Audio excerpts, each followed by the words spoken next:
Oh boy, Liam Vickers is finally getting a completed story. Season 1 of Murder Drones is about to officially premiere, and I am so excited. And I'm especially excited because it looks as if my theory from almost a year ago might just turn out to be true.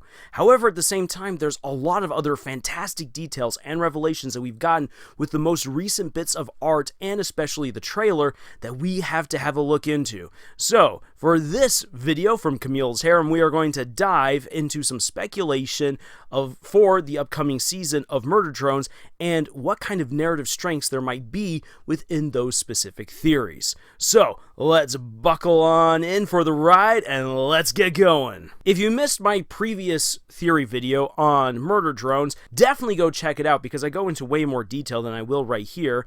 But for brevity's sake and in order to make sure that everyone's on equal footing for this, let me just say that ultimately, my theory boiled down to that while Uzi is transforming into something else, I think that this transformation isn't just based on some sort of weird, wonky murder drone, venom, whatnot, but that this is actually part of a planned operation, a horrifying scheme from the creator of the drones himself or herself. Whoever created the worker drones and the disassembly drones has a plan to wipe out humanity using these robots and supplant humanity with what they hope will be a much kinder and more perfected form of humans. We see this in the way that the worker drones completely mimic humanity by taking their clothes, even taking some of their facial hair and other things, in order to create a human-esque society and hopefully create a utopia for themselves in the void that humans left after they destroyed the planet. Now, believe it or not, this particular theory actually does tie into what we see within this trailer for Season 1, where we're getting a very clear vampire aesthetic, where the disassembly drones are effectively vampires. They have to drink the warm, sweet oil of their victims, the worker drones, and the disassembly drones are not able to go out into the sunlight or it will destroy them. So very clearly we are getting vampire vibes right here. And it even goes into how they're made. They're taller, they're more sleek, one could say more beautiful than the worker drones, and yeah, they have to feast on their fellow robots in order to survive, like I said. So very clearly, we are getting a vampire aesthetic right here. Never mind the mansion, actually, and all of that stuff that we see. And Uzi is indeed transforming into some sort of disassembly drone. Very likely, as we say, a murder drone. A being who will just simply kill and destroy as she is transforming into, well, whatever she's transforming into. Now then, what I like about this particular approach right here is that we will get Liam Vickers' take on vampires. We've already seen what he's done with crazy machines and with Wendigos. Now we'll actually get to see what he can do with vampires. And so expect kind of a somewhat Dracula tale right here, but obviously taken in a completely different direction. And honestly, I think this will be really good because when it comes to vampire stories, generally, unless you go for something like Interviews with a Vampire, most vampire stories are related to romance in some kind of way. This just comes down to how we've romanticized the stories of Count Dracula. Well, Liam Vickers is most definitely not going to do that. We've already seen his cheesy takes on romances within Murder Drones and with his other stories. So instead, this will definitely focus more on the horror of living in a world with vampires and the horror of transforming into one of them. This will be a take on identity, and this is something that was already established in episode 1, in the pilot episode, where Uzi has to really deal with her identity, and not just as a teenager figuring herself out, but who she's actually going to be within this world of disassembly drones murdering her people. Is she a warrior and a savior? Is she someone who screwed up and is going to lead to everyone's deaths?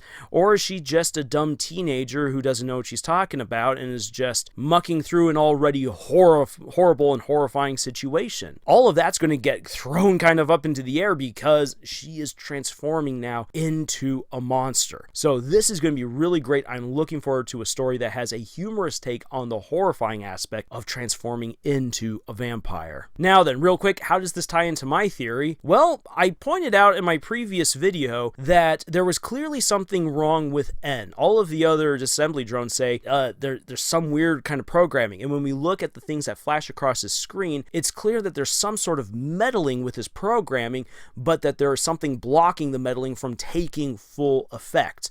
However, that kind of meddling has been completely unleashed on Uzi. All of the different codes that prevented N from going completely berserk, those codes are either completely poisoning Uzi, or those defenses are no longer there. She has been unleashed to become her own monster. And again, I feel like this is going to be tied into someone else, because that's just the way that Liam Vickers does things. You think it's one thing, but then there's another party behind the scenes pulling the strings. Again, I point to Internecian Cube, which I think is what he is kind of recreating here through murder drones. Now then, here's some rapid fire theories and why these could be really important for the story. Let's look at the dance right here. This was something I did not expect to see N and Uzi dancing. What I think this is I think that this is going to be very early on in the season where Uzi's trying to get back into the community. She has only been lightly exiled at this point. She's kind of seen herself out the door, but as more murder drones and as more horrifying robots are unleashed by J.C. Jensen in space to wipe out these colonies of worker drones, Uzi and N are going to have to go back in order to keep everyone safe. And this kind of a dance, well, this looks like something from her high school. This is her chance to, again, be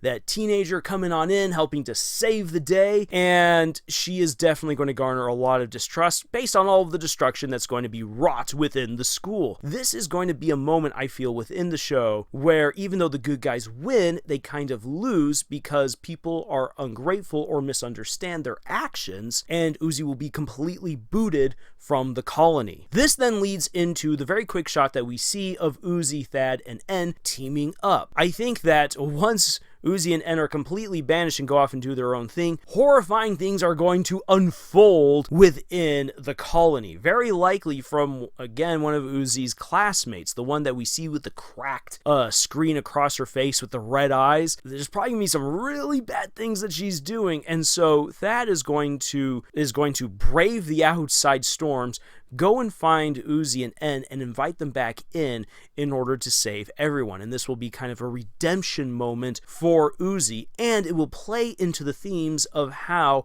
she herself is turning because one of her classmates is also turning into some kind of monster and is enacting horrible murders on the other worker drones. Another theory that the trailer seems to support is that we're going to get to see other colonies of worker drones out there. This was already mentioned by the disassembly drones as they were discussing what they were going to do. They have been focusing on taking out Uzi's colony, but other colonies remain and are under attack by other disassembly drones and whatever other strange monsters have been sent by the parent company. So once Uzi and N have saved their colony from whatever sort of horrifying things are happening, they are then going to turn their attention to the other colonies and try to help them out as they are being destroyed, picked off one by one by the other disassembly drones. And finally, the last thing that we should consider is just the overall creeping sense of insanity. So while I think that this season is going to definitely expand on the world building, we're going to see a whole lot more characters, we're going to get some great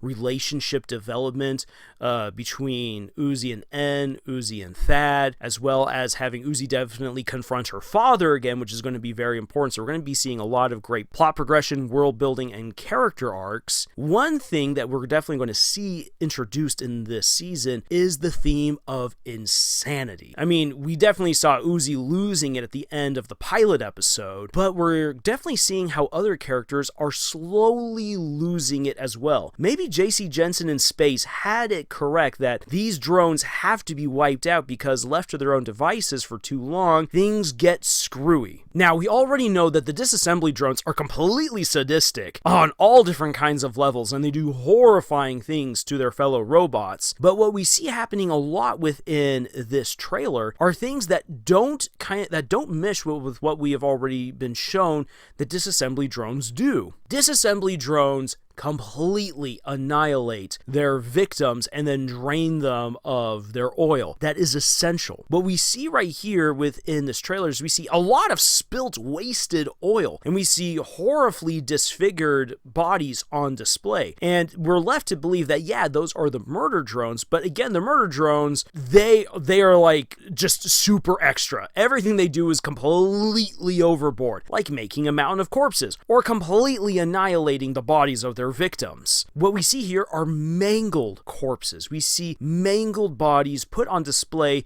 not in some sort of grandiose way, but in more horrifying, creepy ways. This is likely done by worker drones who are beginning to emulate what they see from the disassembly drones. They are completely breaking down and are going insane in their own way. And this fits a lot for what we see for characters like Uzi. Uzi is going insane. N is insane. V is insane.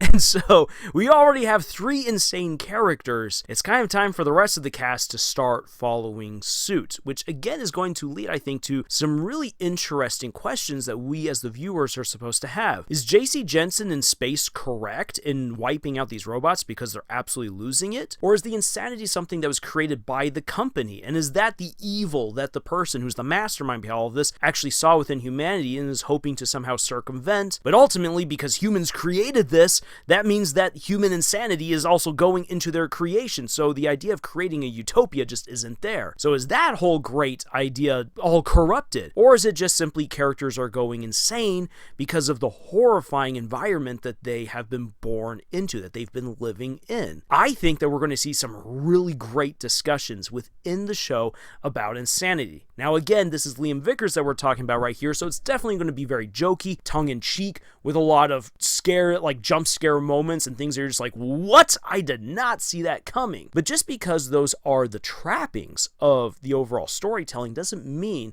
that the theme of insanity isn't there and that it isn't being addressed. So that is what I expect to see going into the newest episodes of Murder Drones Season 1. I'm so looking forward to Episode 2. It's definitely something that I want to review here on this channel. So if that's something that you would like as well, please let me know down in the comments below, and let me know what your theories and thoughts are for this upcoming season. As well as if you have any sort of counters to what I have proposed here in this video, I would love to hear your thoughts. Please sound off in the comment section below. And until the next episode of Murder Drones comes out, please feel free to check out our other videos for authors here on this channel. You can also head on over to our podcast, Camille's Harem, found on Podbean, iTunes, Google Play, Spotify, the works, where we go into greater depth about the writing process, about how you can do characters, how you can do themes, as well as looking at some really funny examples of stories or some really bad examples of stories. We do all kinds of stuff there, and there you will definitely hear from the whole harem and not just from me. We also have other exercises and stuff that you can check out over at our Pinterest page, and even more in other links